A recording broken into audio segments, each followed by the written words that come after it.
Welcome to the Blogger Genius Podcast, brought to you by MiloTree.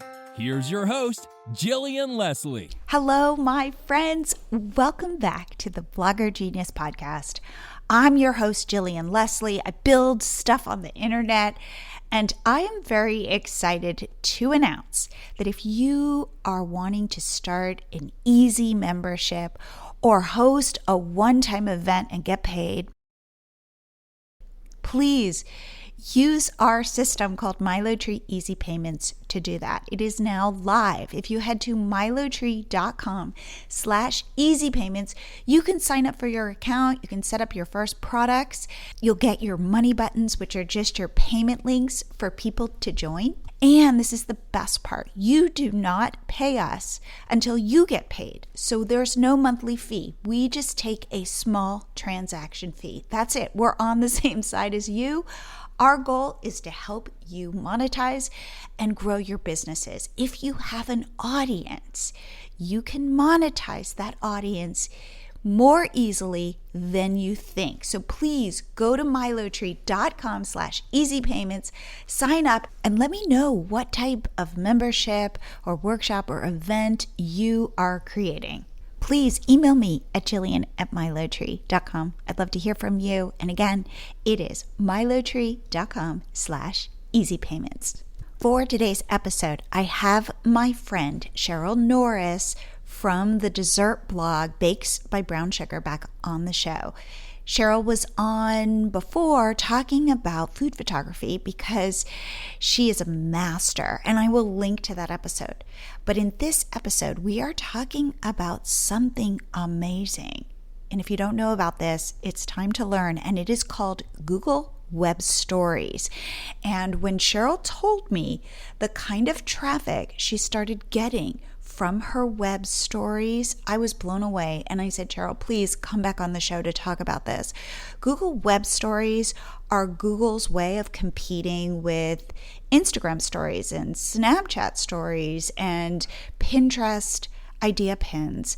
They are these little pieces of content you create, and they show up on Google on mobile, and they drive traffic. It's amazing. Cheryl shares all of her best tips, tricks, strategies for creating them. And I have to say, they are not hard to create. There is a WordPress plugin to help you. If you are looking for more traffic, this is the episode for you. So without further delay, here is my interview with Cheryl Norris. Cheryl, welcome back to the show. Hi, Jillian. It's great to be back. Thank you so much for inviting me back to talk about web stories. I love it. Okay, Cheryl, you have this beautiful food blog. You were on the podcast before talking about photography. So if anybody is listening to this and wants Cheryl's photography tips, I will be linking in the show notes to your first episode. But the reason why I wanted you to come back on the show was to talk about Google Web Stories and your success. So would you first explain what Google Web Stories are, how you initially thought about them, should you make them, shouldn't you make them, and then once you started, what happened? Okay, yes, my pleasure. So when I first heard about web stories, I was encouraged actually by Markey to do web stories. And who's Markey? I have another podcast episode where I interviewed him, but will you share who he is and what he said to you? Yes, so Markey is basically this SEO guru for food bloggers. And at the time he was encouraging me to do web stories, I'd actually hired him to do an audit for my existing food blog, Bakes by Brown Sugar.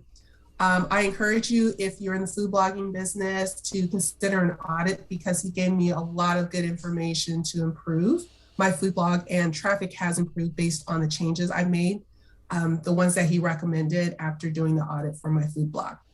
But anyway, he encouraged me to do web stories, and I made a note for it to be something I get to. But, like a lot of food bloggers, I've just got a lot going on, and, I have a full daytime job. And so the food blog is, in the evenings, on the weekends. And so I put it down as something, okay, I'll get to eventually. Yes, my So, get to eventually list is very long. yes, I get it. yes. So, one of my goals in looking for ways to build my traffic was to qualify for MediaVine. Okay. And MediaVine is the ad network. And right now, you need 50,000 sessions, I think. Is that right? Have they upped it? Definitely. Okay. No, yes. Right now, believe it's still 50,000 sessions. And, my traffic was growing, but I seem to have topped out at about, 25,000 sessions, so, obviously looking for ways to improve that. I'm optimizing my existing blog post. I'm applying SEO to new blog posts, different things like that, trying to do all the basic things, but just seem to have topped out. Okay. And wait, and I just want to stop you for a second. The difference between page views and sessions is page views is how many people are viewing different pages on your site. Sessions is like how many people are coming to your blog, say in a month. So so your sessions is typically a lower number than your page views. Yes, that's true. Yeah, because in a session, people can look at multiple pages. So, okay, so continue your story. Yes. So I actually heard another food blogger say in a Tastemaker conference presentation that she started doing web stories and had increased her traffic enough where she qualified for MediaVine. So I'm like, okay, that's the second sign, that's the second thing I've heard, the specific thing about web stories. And I will admit I had dabbled in web stories prior to listening to the presentation for this other food blogger, and it just seemed complicated. I wasn't quite sure what to do or how to do it, what was right. And I'm a perfectionist, even though Jillian, you've talked a lot about doing B- work, just still that perfectionist tendency. And if I'm going to do something, it's got to be right. It's got to be done great. So, I went back to it. I looked at one of the stories I had started. Okay, wait. So before you even go there, tell us, what is a web story? Okay. And where do they live? Okay, so a web story is basically that. It's a story about whatever subject you're the expert in. In my case, it's a food blog. And so this story is a web story for me is going to be about one of my recipes. And it consists of a series of panels. It can be images or video with the appropriate text describing what's going on in that particular panel. And the idea is that you're telling the story from beginning to end. So if you have a story about a chocolate cake, you're telling the story, you're saying, hey, here's this beautiful chocolate cake, and here's the story of how I made it. And here and within that, you also have the call to actions like saying, hey, get the full recipe or visit my blog, get more information, sign up for my newsletter. So when you think about a web story, it's basically a story that's existing within the web. You typically need to get the Google app on your phone because they only exist on mobile devices. So you're not going to find them on a desktop. And within the Google app, there's a thing called Google Discovery, and that's where they're going to live. And Google basically promotes them as they will. There's really once you've done everything you're supposed to do in terms of, laying out the panels, telling the story, doing all the proper labeling with your website. The only thing you can control is making sure you're doing it right. And after that, once you release it, once you publish, it's up to Google to determine how often or how much they're going to promote that particular story. Right. So I just want to add that as, say, started with Snapchat creating stories and Instagram then created stories, and even Pinterest has their idea pins, which are stories. Google is like, wait a second, we want to get in on this. And so Google created Google Web Stories. And initially, it just seemed like, and you don't necessarily in a regular Google search see them. So it was like, what are these things and where are they living and how do they link to stuff? And so just like you said, if you want to see them in real life, and if you have an Android phone and you go to Google, like, you will see them. I think they show up on Android phones. Yeah. However, if you have an iPhone, download the Google app. It's a free app. And if you do that, you will see them. But you don't necessarily, again, they're not on your blog. That's not true. They're in your sitemap. But like if I go to Bakes by Brown Sugar, I'm not going to see your story. They're living kind of in the ether, connected to Google, and you can link them to your blog. So it is a great way to drive organic traffic to your site, as you've discovered. Oh yeah, it has been phenomenal for my blog traffic. So I did my first web story in April for an upside down orange cake I had just done. Now, I've read information online that you should start your most popular post because you have traffic for that. But with my most popular post, I didn't necessarily have enough content in terms of photos or video to build out a full story. So at the time I'd done this orange upside down cake, I had already started the practice of taking a lot of process shots. So I basically started with what I had, as opposed to saying, oh, well, I don't have these photos for my most popular post, so I'm not going to do it. So I started with this orange upside down cake. I posted it, and it took about a week for it to kind of catch on. So nothing really happened. And then about 7 to 10 days later, my traffic exploded for that particular recipe. I think I had something like over 300 clicks. I'll have to double check that, but I had over 300 clicks just for that one recipe based on the web stories. Wow. So it was a 1 day spike. So it was like that 1 day spike, then it went back down to normal traffic. But I was like, wow, that's like phenomenal to see that type of traffic for one blog post. And it was a pretty competitive blog post too. Just the whole idea of an orange upside down cake. If you Google that, there's a lot of competition for that. Not as competitive as say pineapple upside down cake, but still. So yeah, I was really excited to see those type of numbers for a single blog post. Wow. Okay. Now, one thing I wanted to say is you're going like, okay, I've never heard of these Google Web Stories, and Cheryl's talking about making them.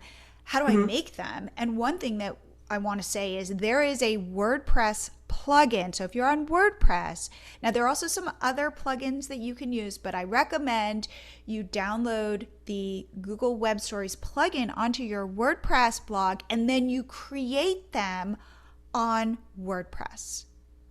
Yes, I agree with that, with getting the plugin. The nice thing about the plugin is everything that you need is within that single plugin in terms of including how to connect it to your Google Analytics. So you can see the traffic that you're getting from the web stories. When I first started, web stories had maybe about 2 or 3 templates, or maybe 4 templates that you could use. And none of them really worked for me. I tried using one of them, but I was doing a lot of editing just in that existing template. So since it was taking so long, I just started with a blank slate and just played around with creating that first web story. The first web story, I will admit, probably took me about 3 hours as I try to figure out things, pull the right pictures in, like, what am I supposed to do? Like, where should the text go? What should it look like? I actually went to look at other web stories to see how they were showing the text to kind of figure things out. I will say that even with that, it was still really, really rough. It was maybe not my finest work. However, like I said, I still got traffic from it. And as I learned, I went back and updated it because like a blog post, you are able to update web stories even after you publish them. So if you look at it and you're like, oh, I should have put that panel in, or, oh, I now have a video, let me insert that video. You can easily do those on web stories. So if you're new to web stories, I would encourage you, don't do what I initially did was like, oh, it has to be perfect. Just go ahead and do it. And if it takes you a while to do it, like I said, it took me about 2-3 hours maybe to do that first one. Don't be discouraged by that. Consider that a learning curve, because I learned a lot, even though it took me a long time. And now I'm down to probably about, 40-45 minutes to do a web story. So your time to do it will shorten as you just get better and better at it. So initially we were confused and we're like, hey, do we take the link to the web story and do we insert it in our blog post? How is Google going to see this? And the answer really is no. It's connected to your blog, but it again lives someplace else, and you do not need to embed it, nor should you really embed this in the blog post. It's really just directionally going from web story to blog post. Yes, that's correct. So that's something that I read online. I believe I read it at MediaVine, and there was one other source too, because you want the web story, like you said, you want the web story to drive traffic to your blog, not vice versa. And also, you don't want to embed the web story in your actual blog post, because that could actually slow down your page, the loading of your page. And so the blog, and the nice thing about the web stories is that they're going to exist out there, and Google will bring them up from time to time. I've seen that where they initially bring them up when I first published them, and then they might bring them up maybe 2 months later. Now, part of that might just be seasonality of your whatever the subject you are. Subject of your web story. When I first did this, since I started in April, a lot of my newest web stories are very, they're summer fruit focused. So I think that's why they got some of the replay. Now that we're moving into fall, I don't know what's going to happen with the traffic, but at the same time, I am creating new blog posts and new web stories that are, featuring pears and apples and pumpkin and, all the, Christmas cookies. So we'll see what happens with the fruit forward web stories versus the fall based web stories. Now, how many total web stories have you created so far? I have created 10. And of those 10, are all 10 driving you traffic or just certain ones that took off? So the ones that are driving traffic are the ones that use summer fruits. So strawberries, blueberries, blackberries, those are giving me a lot of good traffic. The one that I have that's not fruit-based is a chocolate hazelnut scone. And I get very little traffic from that. It pops up occasionally, but yeah, I've gotten very little traffic from that. Got it. So it's not even across the board. There are ones that have hit and others that, so it's kind of like you got to make a bunch of them because you're hoping that one or two or three take off. Yes. And I was just going to say, it'll be interesting to see again, as the seasons change, as people, who knows, like whether Google recycles them. It's still early. Yeah, and that's what I'm waiting to see. When I first did this, and I saw the traffic that I got with the one I did in April, I did between May and June, I did 4 web stories, and they've been recycled all summer long. Like I'll get that initial bump in traffic for 2 or 3 days, and then it'll die down, and then it'll come back up. In August, Google took 4 or 5 of my web stories and gave them heavy rotation. And I had phenomenal traffic for like 10 straight days. I went from having maybe about 1,000 sessions, a little over 1,000 sessions a day, just with normal traffic, to having between 3,000 and 4,000 sessions a day, period, based on the web stories. That's amazing. So the name of the game is traffic. That's how we grow our businesses. Doing web stories is a great way to drive traffic to your blog, but the only way to get people to stick is by creating great blog posts.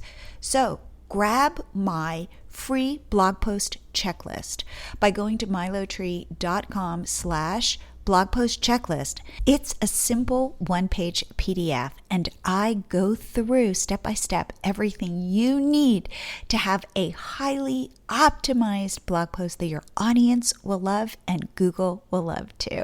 Again, head to milotree.com/blog post checklist and get yours today. And now back to the show. Let's go deeper into so you're saying it's a story. Let's pick one of yours. Let's say the upside. Oh, first of all, one thing that I wanted to say is, and you say this too, do not name your web story the exact same as you name your blog post, because you do not want to compete with yourself when it comes to Google in terms of, in terms of your content. So definitely alter the title of your web story just so that Google doesn't get confused. Yes. And that was, yes. Go ahead. Yeah, definitely. And it doesn't have to be a radically different name. For instance, I have a peach bourbon upside down cake on my blog post. And when I did the web story, I renamed it peach upside down cake. Got it. So, yeah. So let's talk about then what this means with a story. If you were to take this story, how many panels, how many slides are there do you usually typically do to tell the story of the recipe? And then would you break down what that means? Like the first panel might be, here are the ingredients, or how do you tell that story? So typically my web stories are between 10 and I say 18 panels. My first ones, I kind of threw everything in. So they're like 22 panels, but Google recommends, like more between 11 and 18 panels, because you're trying to keep the attention of your reader.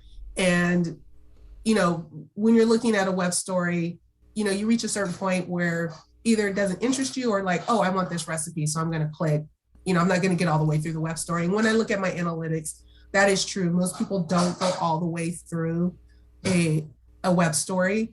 I am looking at the analytics. It looks like they get through the first, like 4 or 5 before they click to the site. Got it. Now, where can you see this? Where can you see that in your analytics? If you're attaching, so within the plugin, you can add Google Analytics tag to your web story information.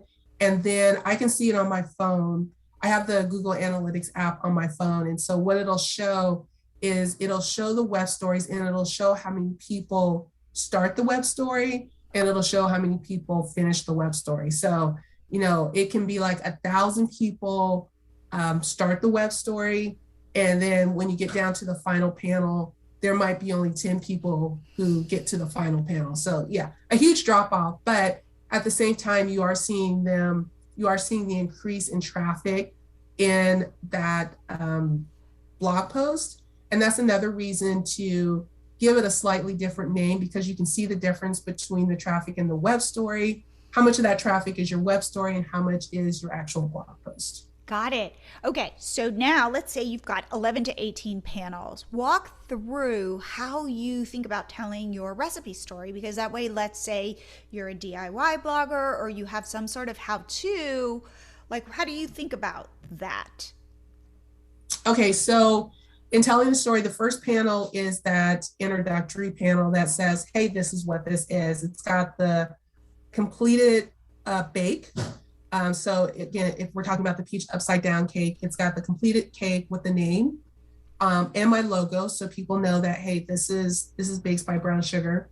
And then the first panel is the ingredient shot that I usually take. So I usually take an ingredient shot and I label all the ingredients. So then that's going to be the next panel. If I just have the ingredients without those labels, I'll add verbiage below that or above it saying, here are all the ingredients that you need. And then I go through just the steps of that recipe. So, hey, here are your dry ingredients. Whisk your dry ingredients together. Here's another shot of the sugar and butter in the mixing bowl. Cream your butter and sugar for 4 minutes. And then just the next step, add your eggs, add your flour, add your milk. Here's a shot of putting the cake batter, or here's another shot of putting the peaches on the bottom of the pan, another shot of the cake batter. Here's what it looks like when it's ready to go in the oven. And here's what the cake looks like when you flip it out onto the plate. So, and then the final shot where maybe I've got a slice of the cake with ice cream, and it says on there. And each of those steps, I have verbiage that's telling people what to do. So with the shot where I have the butter and sugar in the bowl, I say cream for 4 minutes until light and fluffy. So you're giving people enough information While I'm not giving them the whole recipe, I am giving them enough information that if they're going through this, they're thinking, oh yeah, I can do this, or yeah, this looks doable. And then the final shot is, hey, serve this with ice cream. So I've got a shot of the cake slice with ice cream. And then my last panel is usually kind of that call to action. And hey, get the recipe, connect with me on social media, again, with my logo. So kind of repeating that information. And then on each panel, I have the call to action that's at the bottom, which is get the recipe. And what the plugin makes it really easy to add that to the bottom of each panel, and they place it just right so it doesn't block your picture or block your verbiage or anything like that, but it's easy for people to click on. And right, and they click on it and they end up directly on your site. So what I love about that, you don't have to add it to every panel, but you do, and I recommend you do, because then at every step, like you're right, like if you go, oh, I could cream the butter like that, okay, I could do this, that you want that person to go, I'm going to go get the recipe right now, versus like, where do I find the link to the recipe? This is too complicated. It actually makes it easy to be like, I'm going to flip over. You know, this reminds me, yesterday I was on Airbnb, and they do this thing where you look at Airbnbs and you can, you know, when they have the listing, they have those little thumbnails, but you can click on the thumbnails to get a sense of what the Airbnb is before you click into the Airbnb. And then if you don't like it, you then have to back out. And I was like, oh, this is kind of like that. Like, what do I need? Like, before I get into your recipe, before I really think about committing to this, I'm going to get this little teaser to go like, yep, I can do that. Yep, I can do that. Ooh, this looks pretty. Ooh, that's tasty. And then I see this final picture with the ice cream and I'm like, I'm all in. I'm going. I'm doing this. So it's kind of like that little bit of teaser with enough information so that you can entice somebody to get over to your blog. And you were sharing this, that Google doesn't want an incomplete story. Will you talk a little bit about that? Yeah, so when you're building web stories, it's about your reader. You know, it's about the person who's looking at this. So what I've read and what I've heard from Google is that, you know, they don't want you to do a 2 or 3 story panel that has basically what would be considered an incomplete story, or any type of bait and switch where you're like, hey, go to my website and check this out. And it's not related at all. So I read another article that says they might penalize you for that. I don't know too much about that or how that works, but they do have a point that if you're doing this for the reader, you know, that, you know, if you imagine that they have a 5-minute break and they're just going through their phone, you want to give them a complete story of how to make this recipe and why it's good, or just entice them to come to your blog. But you want them to, you want it to be informative for them. And I you know, as I, you know, when I look at other people's Google web stories, I appreciate that as I'm going through saying, oh, okay, that makes sense. That makes sense. You know, you're going through the steps of this recipe, and I'm more likely to go to that blog post if it looks complete. And if it looks like something like, yeah, I could do that. And that looks really good. Right. Versus say doing one panel with a link or two, you do one panel and you say, check out this recipe. And then the next panel is like, oh, to get it, go here. Like, it's not like a little ad. It is a complete experience that hopefully entices somebody to want more. Yeah. And one thing I should say, so I don't have a whole lot of video stock. And so most of my web stories are, you know, the photos, and my traffic is still doing well. So, you know, according to Google, if you have video, that will do even better. So just to encourage people, again, if you know, if you're hesitant to do this, like I said, just go ahead. Usually, I believe Google said that there's a time limit on the video should be in the panels. And if you Google Web Stories, I think they have information on how long that video clip should be. And then you can put text on top of the video clips. And is Google is reading that text. Am I right? Yeah, I believe there is they are, I believe they are reading that text. So in terms of, say, like creating an image in Canva where you're putting text on top of the image, I think it's better to be putting that text onto your story, in your story text, rather than on a static image. Does that make sense? Yes. No, that does make sense. The other reason it's good to do that is because when you're looking at the panels, there is a frame, and you typically want the text to be within that frame so it doesn't get cut off on a particular phone. So that's the other reason to use the plugin and the text boxes for adding the text, so the text doesn't accidentally get cut off. Got it. And again, I want to say to everybody, this is a mobile experience. So thinking mobile, people are reading this on their phones, and I always say this, while watching Netflix. So therefore, if you can edit out words and make it short and make it punchy, do that versus writing an entire novel in your web story. Like, wouldn't you say it's the pictures that sell it? Oh yeah, no, definitely. Yeah, definitely focus on the quality of the pictures. Google has a nice feature within the plugin that's called a checklist. And so if there are issues with any of your panels or the contrast, say, between your text and your picture, they will give you a heads up, because you want text that's easily read. But to your point, it doesn't need to be a novel. Like, for instance, typically in one of my recipes, I'll say something like creaming the butter and sugar, and I'll give all these like visual clues, like, how do you know you've done it right? I don't put that on the web stories. I say cream your butter and sugar until light and fluffy for 4 minutes. Whereas in the blog post, or the recipe, I'll give some of these visual clues, like, hey, how do you know it's ready? Got it. Right. And that makes perfect sense. And one thing that we were talking about is thinking, I would say, even before you create your web story, what problem are you solving? And focus on what problem somebody might have and how your web story is the solution to that problem. So right at the get-go, somebody goes, well, wait, I need a dessert for my barbecue. Hey, this could be that dessert. Like, here's a problem. I need an easy dessert that looks really good. That like makes me look better than I am as a baker. Hey, this could be that, this will make you look good. And then this solves my problem. So just always be framing. I believe this in terms of any content you're creating. Frame it for your audience of they're struggling with something. Like, they're not coming to me because of who I am. They're coming to me because they have a problem they need solving, and I might be able to solve that problem. Eventually, if they keep coming back, they might be like, hey, Jillian's my girl. She hooks me up. But at the beginning, really, it's, again, I always say this is not the Jillian show. It's like, I'm the problem solver, hopefully for you. I absolutely agree with that. And, when you and I talked about that earlier, I thought that's a really good thing to start adding to the intro of my web story. What problem am I solving for you? Or how will this dessert help you, solve a problem? If you're trying to come up with a dessert for, a family get together, or, you're looking for a reliable recipe for a particular cake or cookie.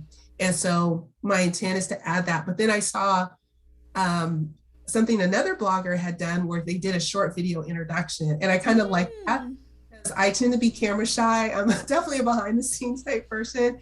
And that's a way to help me start getting more comfortable with, being in front of, having this verbal introduction, about this recipe. And again, it's something short, it's maybe like 10 seconds, 10, 15 seconds, but, still, and, also just hopefully, in a way connecting with my readers, because I really do like that part of food blogging. I love to hear from readers, when a recipe has worked for them. I just recently heard from a woman from Brazil. She did the orange upside down cake. She had to make some substitution because the availability of ingredients, but she talked about passing this recipe on to her kids, make the recipe. And I was just like, oh my gosh, that's just like, that, like, stuff like that just totally makes your day as a food blogger, when you hear from readers and a recipe worked for them and they presented it to family and family loved it. That, I know people get it. Yeah. But yeah, because I'm putting these recipes out there for other people to enjoy. So Well, Cheryl, I'm going to out you because you're an engineer, and yes. And that to me is always what your special sauce is. Like, you take, your photos are just beautiful. And again, I think you're putting your engineering mind on your on your shots, like how to, and in fact, if you listen to our first podcast episode, you'll see that.